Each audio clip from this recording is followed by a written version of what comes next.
ముందే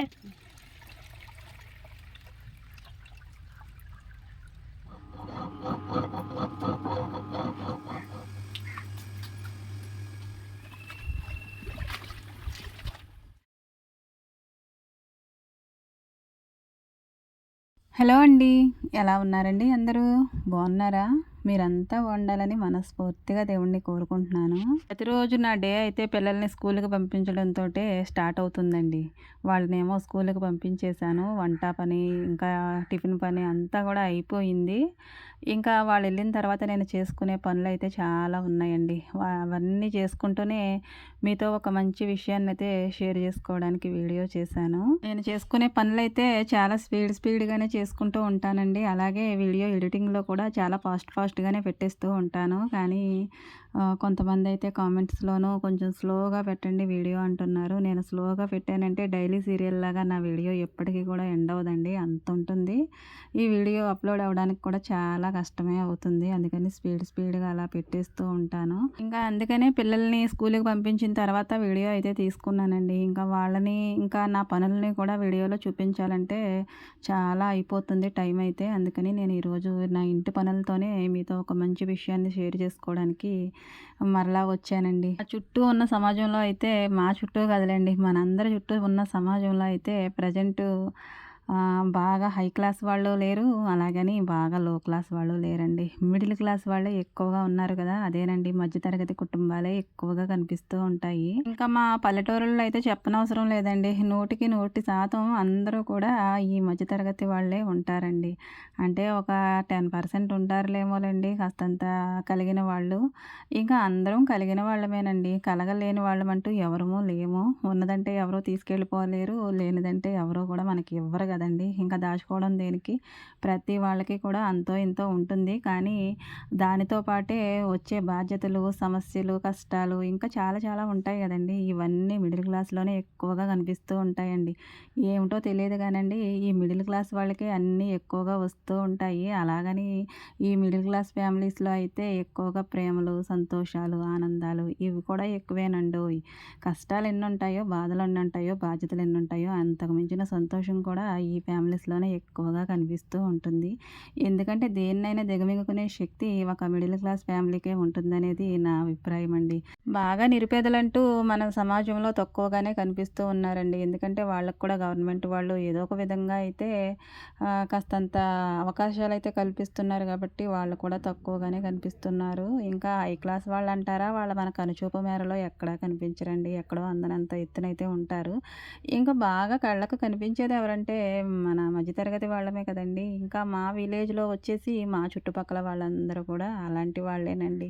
ఇంకా అలాంటి ఫ్యామిలీస్‌లో ఒకటైన మా ఫ్యామిలీలో నివసించే నేను ఒక మధ్య తరగతి ఇల్లాలిగా నా బాధ్యతల్ని, అలాగే నా బంధాలను, వచ్చే బాధలు, కష్టాలు, ఇంకా ఆర్థికంగా ఇంకా చాలా చాలా ఉంటాయి గదండీ మన ఫ్యామిలీస్‌లోనూ. వచ్చి పోతూ ఉండే చుట్టాల్లాగైతే సంతోషం ఇలా వచ్చి అలా వెళ్ళిపోతూ ఉంటుందండి. కాసేపటికే కష్టం నేనున్నాననుకుంటూ వచ్చి స్నేహితుడిలా భుజం తడుతూ ఎప్పుడూ మన వెన్నంటే ఉంటుందండి. అదేనండి ఈ మధ్య తరగతి కుటుంబం. నాకు పెళ్ళైన దగ్గర నుంచి ఇప్పటి వరకు కూడా ఈ మధ్య తరగతి కోడలిగా నేను ఎలా ఉంటున్నానో, నా లైఫ్‌ని ఎలా లీడ్ చేస్తున్నానో, కష్టాలు, బాధలు వెనక కొన్ని సంతోషాలు కూడా ఉంటాయి గదండీ! వాటన్నిటిని కూడా ఈ వీడియోలో అయితే షేర్ చేశాను.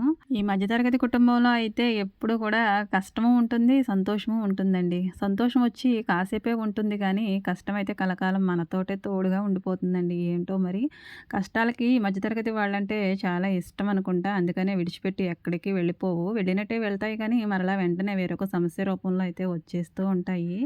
ఇంకా అవే మనకి అండగా ఉన్నట్టు అనిపిస్తుందండి. అలాంటి కష్టాలొచ్చినప్పుడు, ఇంకా కొన్ని కొన్ని తీర్చుకోలేని బాధలొచ్చినప్పుడు, బాధ్యతలొచ్చినప్పుడైతే చాలా భయమేస్తుంది గదండీ! అలాంటి భయం నేను కూడా ఎన్నో సార్లు ఫేస్ చేశానండి. ఫేస్ చేసిన ప్రతిసారి కూడా ఏదో ఒక ఆశ అయితే నన్నలా ముందుకు నడిపిస్తూనే ఉంది. కష్టం వచ్చేసిందనేసి దాని గురించి కాసేపు ఆలోచిస్తాము, బాధపడతాము. అది తీర్చుకోగలిగిందైతే, మన వల్ల అయిందైతే పర్వాలేదు, సాల్వ్ చేసుకుంటాము. మన వల్ల కానిదైతే పరిస్థితి ఏంటి? చేజారిపోతుందేమో అన్న సమస్యల వెంట కూడా నా జీవితం వెళ్ళిన మర్చిపోయిన ఇదైతే చాలానే ఉంది. అలాంటి సిచ్యువేషన్‌లో కూడా మనకి బాధ్యత అంటూ ఉంటే ప్రతీదీ కూడా మనదే అనిపిస్తుందండి. బాధ్యత లేకపోతే ఏది నాది కాదనే అనిపిస్తుంది. ఇంట్లో ఎంత పెద్ద సమస్యొచ్చినా గానీ అది నాది అనుకుంటేనే కదా దాని మీద మనం చెయ్యి వేయడానికి ఉంటుంది. ఇంక నాకెందుకులే అనుకుంటే మనం ఏమీ చేయలేము. ఈ ఇంటి కోడలుగా నేను అడుగుపెట్టిన దగ్గర నుంచి ఇప్పటి వరకు కూడా ప్రతి ఒక్క విషయంలోనూ అది సంతోషమైనా గావచ్చు, బాధైనా గావచ్చు, మరే బాధ్యతైనా గావచ్చు అన్నిటిల్లోనూ ఇన్వాల్వ్‌మెంట్ నాదుంటుందండి. ఇంక నాకెందుకులే అని ముడుచుకొని మూలన కూర్చునేలా అయితే నేను ఎప్పుడూ లేను. ప్రతిదీ కూడా నాదే అనుకుంటాను. వాళ్ళు నా వాళ్ళే కదా! అత్త, మామ అయినా, ఆడపడుచులైనా, ఇంక తోటికోడళ్ళైనా, మరుదులైనా, బావగారులైనా ఎవరైనా. అదృష్టం ఏంటంటే తోటికోడళ్ళు గానీ, బావగారులు గానీ, మరిదిగారులు గానీ ఎవ్వరూ నాకు లేరండి. ఓన్లీ ఇద్దరు ఆడపడుచులు మాత్రమే ఉన్నారు. మా వారొక్కరే. నేనే ఏకైక కోడలినండి. దాసినైనా నేనే, రాణినైనా నేనే. రాణి పోస్ట్ వచ్చినప్పుడేమో సింహాసనం ఎక్కేసి, మనకి దాసి పోస్ట్ వచ్చినప్పుడేమో నాకెందుకు బాబోయ్ అనుకునే రకమైతే కాదండి. నా సమయానికి తగినట్టు, నా పనికి తగినట్టు ఏ పోస్ట్‌లో ఒదిగిపోవాలన్నా ఇట్టే ఒదిగిపోతానండి. ప్రతి పని చేసుకుంటాను. ప్రతీదీ నేర్చుకోవడానికే చూస్తాను. అది రాదు, ఇది రాదనైతే మొరాయించుకొని కూర్చొని, ఇంకా పనుల మీద ఇంట్రెస్ట్ లేని దానిలాగైతే ఎప్పుడూ లేనండి. ఎప్పుడూ ఏదో ఒకటి చేసుకోవడానికే చూశాను. అది రానిదైతే నేర్చుకుని మరీ చేసుకుంటాను. ఇక్కడ పనుల సమస్య అయితే కాదండి. ఓన్లీ బాధ్యతలు, కష్టాలు ఇవి ఉంటాయి కదా! ఇవైతే మన మనసుకు సంబంధించింది. మనం ఏ కుటుంబంలో ఉన్నా గానీ మన మనసు ముఖ్యమండి. మన మనసు ఏ విధంగా ఆలోచిస్తుందో మనం ఆ విధంగానే చేస్తాము. ఒక్కోసారయితే పరిస్థితి అయితే చాలా బావుంటుంది. తుఫానొచ్చే ముందు చాలా ప్రశాంతంగా ఉంటుంది చూడండి వాతావరణం. ఆ విధంగా ఉంటుంది. ఒక్కోసారి గందరగోళమైన పరిస్థితులైతే వచ్చేస్తూ ఉంటాయండి. ఫ్యామిలీ అన్నాక నలుగురు ఒక చోటున్నాక ఏదో ఒకటి రాక మానదు కదా! అలాంటి సిచ్యువేషన్‌లో అయితే మనం కూడా మన వంతుగా ఏదో విధంగా నోటి సహాయం అయితే అక్కడ ఉపయోగించనండి నేనైతే. అక్కడ ఒక పుల్ల తీసే ప్రయత్నమే చేస్తాను గానీ, వేసే ప్రయత్నం అయితే ఎప్పుడూ చేయలేదండి. అది మన వంతుగా అయితే ఎప్పుడూ కూడా అలాంటి బాధలొచ్చే విధంగా ఎప్పుడు ప్రవర్తన కూడా చేయలేదు. ఇంక ఇల్లన్నాక ఏదో ఒక సమస్య వస్తూనే ఉంటుంది. మనం ఒక రాయి తీసేవాళ్ళగా ఉండాలి గానీ, వేసేవాళ్ళగా మాత్రం ఉండకూడదు. నేను వేసేదానిగా మాత్రం ఎప్పుడూ ఉండాలనుకోలేదండి. మనం వీలైతే ఎప్పుడూ కూడా అక్కడ సమన్వయం చేయడానికే చూసుకోవాలి. గందరగోళం లేకుండానే ఉండాలి. మనం ఎక్కడుంటే అక్కడ ప్రశాంతంగా ఉండేలాగా చూసుకోవాలండి మెయిను. ప్రశాంతమైన వాతావరణం ఉంటే అక్కడ పెద్దవాళ్ళు ఉండడానికి చాలా బాగుంటుంది. ఒకవేళ పేషెంట్లు అలాంటి వాళ్ళకి కూడా ఆ వాతావరణం చాలా అనుకూలంగా ఉంటుంది. ఇంకా పిల్లలు చదువుకోవడానికి కూడా చాలా బాగుంటుందండి. అంతేగాని రోజు ఇంట్లో ఇల్లు పీకి పందిరి వేసినట్టుగా గొడవలు జరుగుతూ ఉంటే పిల్లలు చదువుకోలేరు. పెద్దవాళ్ళు కూడా ప్రశాంతంగా ఉండలేరు. ఇక చుట్టుపక్కల వాళ్ళకి ఎలా ఉంటుందండి? ఒక బాజా సౌండ్ లాగా వినిపిస్తూ ఉంటుంది. మనల్ని చూసి ఎంజాయ్ చేసేవాళ్ళు ఉంటారు కానీ, మన జీవితం మాత్రం ఎప్పుడు అలా గందరగోళంగానే ఉంటుంది. అలాంటి పరిస్థితులు ఎప్పుడూ కూడా కల్పించాలని అయితే నేను ఎప్పుడూ అనుకోలేదండి.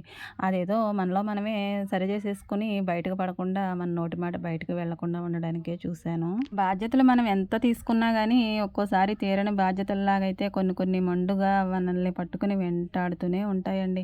అలాంటప్పుడైతే కాస్తంత బాధొస్తుంది, ఏడుపొస్తుంది. ఏం చేస్తామండి? బెంగ పెట్టుకుంటాం. ఎన్ని సంవత్సరాలు బెంగ పెట్టుకుంటాం? బెంగ పెట్టుకున్నా గానీ జరిగేది జరక్క మానదు కదా! ఇంకా దృఢంగా అయితే ఒక నిర్ణయం తీసుకుంటాను అటువంటప్పుడే.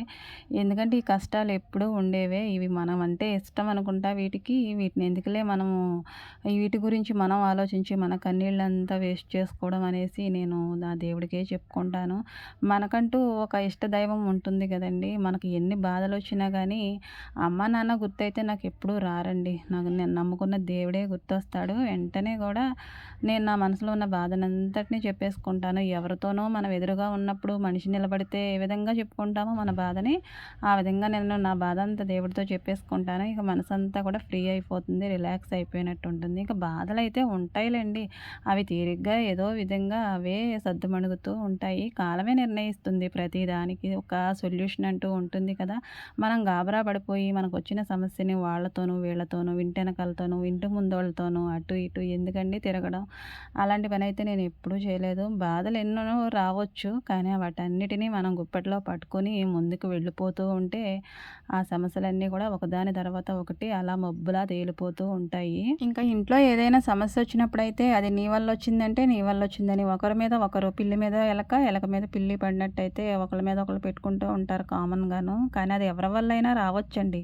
కానీ దానికి సొల్యూషన్ అంటూ ఉంటుంది కదా! ముందే మనం కంగారు పడిపోయి ఆ సమస్య కన్నా ఇంకా పెద్ద సమస్యని కుటుంబంలో రప్పించుకోవడానికే చూస్తాము. ఎందుకండి కాస్తంత ఆలోచిస్తే ఆలోచిస్తే దానికి సొల్యూషన్ దొరుకుతుంది కదా! అలా కాకుండా మన ఇంట్లో వాళ్ళతో ముందే మనం గొడవకు దిగేసి నువ్వు కారణం అంటే ఎవరు కారణం కాకపోవచ్చు. ఒక్కోసారి పరిస్థితులు అలా తారుమారు అయిపోతూ ఉంటాయి. కానీ మనం ఒకళ్ళనొకళ్ళు నిందించుకోవడం ఆ టైంలో అంత మంచిది కాదు. ఇంకా సమస్యలకి మూల కారణం అయిపోతుంది కదండీ! ఒక్కోసారయితే ఆర్థికంగా అయితే చాలా ఇబ్బందులే వస్తూ ఉంటాయి. ఒక సమస్య వస్తుందనుకోండి, దాన్ని మనం తీర్చుకోకుండానే వేరొక సమస్య వచ్చి కూర్చుంటుంది. ఆర్థికంగా ఒక్కొక్కసారయితే ఈ మధ్య తరగతి ఇళ్లల్లోనూ చాలా చాలా ఫేస్ చేయవలసి వస్తుంది. అలాంటప్పుడు కూడా కొంచెం భయమేస్తుందండి. చాలా భయమే వేస్తుంది. కొంచెం ఏంటి, పిల్లలకి ఫీజులొస్తాయి, హాస్పిటల్ బిల్లులొస్తాయి. ఇంకా చాలా ఉంటాయి గదండీ! ఇక నెలొచ్చిందంటే ఇక ఒకటా, రెండా అండి ఎన్ని బిల్లులు కట్టవలసొస్తుంది. దానికి తోడేమో ఇక టీవీ లేకపోతే కుదరదు, ఫోన్ లేకపోతే కుదరదు. ఇంకా ఈ ఎక్స్‌ట్రా బిల్స్ అయిపోయినాయన్నమాట జీవితానికి. ఈ 2 బిల్స్ లేకపోతే ఇక జీవితమే లేదన్నట్టుంటుంది. మిగతా బిల్లులన్నీ కూడా దాని ఎనకాలే. ఇక ఏం చేస్తామండి, జీవితం అన్నాక అన్ని బిల్లులు కట్టుకోవాల్సిందే. వీటికి తోడు కొత్తగా ఈఎంఐ అనేసి ఒకటొస్తుంది. ఇక తీసుకోకుండా ఉండగలమా? తీసుకున్నాక కట్టకుండా ఉండగలమా? ఒకవేళ మనం కట్టకపోతే వాళ్ళు ఊరుకుంటారా? ఇలా నెల వచ్చేసరికి ఎన్ని బిల్లులతోనో తలంతా కూడా ఉబ్బిపోయినట్టు అయిపోతుంది. మధ్యతరగతి కుటుంబాలకే ఎక్కువగా ఇలాంటి షాకులు తగులుతూ ఉంటాయండి. మిగతా ఎక్కడ కూడా ఇవుండవు. బాగా కటిక నిరుపేదరికంలో ఉన్న వాళ్ళకైతే ఈఎంఐలు అవన్నీ ఉంటాయంటారా? ఉండవు కదా! ఇంకా బాగా హై క్లాస్ మెయింటైన్ చేసేవాళ్ళకి ఉంటాయంటారా? ఉండవు కదా! ఇంకా మిడిల్ క్లాస్‌లో ఉండేవాళ్ళకే ఉంటాయండి ఈ అవస్థలన్నీ కూడా. ఎందుకంటే ఇవన్నీ మన దగ్గరికే వస్తూ ఉంటాయి. ఇలాంటివి మనమే వాటికి పడుతూ ఉంటాము. ఇంకా బాగా ఉన్నవాళ్ళకి అవసరం ఉండదు. ఇంకా బాగా లో క్లాస్ వాళ్ళకి అవసరం ఉండదు. ఈ మిడిల్‌లో పడి అటు కక్కలేక, ఇటు మింగలేక ఉండే ఫ్యామిలీలాగా అయిపోతుంది మనదైతే. మరి అలాంటప్పుడు అన్నీ అవసరమే కదండీ! తలకు మించిన భారంతోటైతే ఈ బిల్లుల విషయంలోనూ ఒక్కోసారి చాలా చాలా ఇబ్బందులకి గురవుతూ ఉంటాము.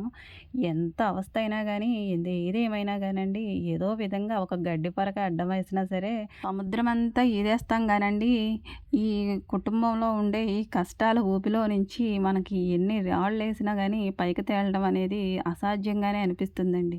సముద్రం ఈదగలిగినోళ్ళం ఈ సంసారం ఈదలేమా అనే డౌటొస్తుంది ఒక్కొక్కసారి. కానీ సముద్రం ఈదడమే చాలా ఈజీ అంటారు చాలామంది మహానుభావులు.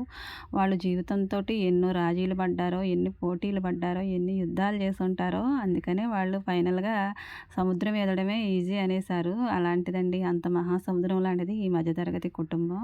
ఆటుపోట్లు వస్తూనే ఉంటాయండి. ఎన్నో ఎన్నో వస్తూనే ఉంటాయి. కానీ దానికి తగినట్టుగా మన జీవితం అప్పటికప్పుడు దేవుడు అలా చేంజ్ చేసేస్తూ ఉంటాడు. ఏదైనా సమస్య వచ్చిందంటే దానికి పరిష్కారం కూడా ఉంటుందండి. ఎన్నో జీవితంలో లెక్కలు చూసినోళ్ళము, దానికి ఆన్సర్ కూడా ఉంటుంది కదండీ! ఏదైనా గానీ దానికి సొల్యూషన్ లేకుండా ఏ సమస్య కూడా మన దగ్గరికనేది రాదు. కానీ కంగారు పడిపోయి మనమైతే ఏదేదో ఆలోచించేసుకుంటూ ఉంటాము. ఈ బాధల నుంచి ఎలా బయటపడాలో ఏంటో అనేసి. కాస్తంత నిదానంగా ఆలోచిస్తే ప్రతి దానికి ఒక సొల్యూషన్ అంటూ ఉంటుంది. దొరకకుండా ఉండదండి. అది మన దగ్గరే ఉంటుంది. కానీ మనం ఎక్కడెక్కడికో వెళ్ళిపోతాం. ఏంటేంటో చేసేయాలనుకుంటాం. మనం ఉన్న చోటనే మనకున్న పనినే శ్రద్ధతోటి, భయంతోటి, భక్తితోటి చేసుకుంటూ వెళ్ళిపోతే జీవితంలో సాధించలేనిదంటూ ఏది ఉండదండి. ఇక్కడ కొంచెం పని చేస్తాము. ఈ పని అయితే మనకి బాగోలేదు, సెట్ కాలేదనుకుంటాం. మరలా వేరే పనిలోకి వెళ్ళిపోతాం. అక్కడ కూడా ఒక నెల చేస్తాం, 2 నెలలు చేస్తాం. అక్కడ బాగోలేదు. ఇంకా ఎక్కడికో అదంతా అనవసరమండి. మనకున్న పనిని నిస్వార్థంగా చేసుకుంటే అది తక్కువ జీతమైనా సరే మనల్ని రేపొద్దున్న చాలా పెద్ద పొజిషన్‌లోనే నిలబడుతుంది.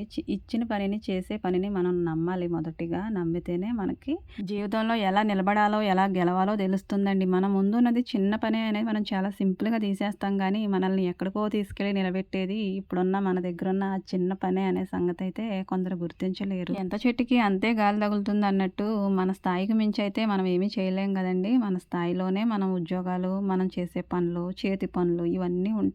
వాటన్నిటిని గౌరవించుకుంటూ మనకు తగ్గ పనేదో మనం చూసుకుంటూ వెళ్తే ముందుకి దానికి సరిపోయే పెద్ద పనులు అలాంటివి మనకి చేతికి అలవడతాయి కదండీ! ముందే పెద్ద పని రన్ చేసేయాలంటే అవ్వదు కదా!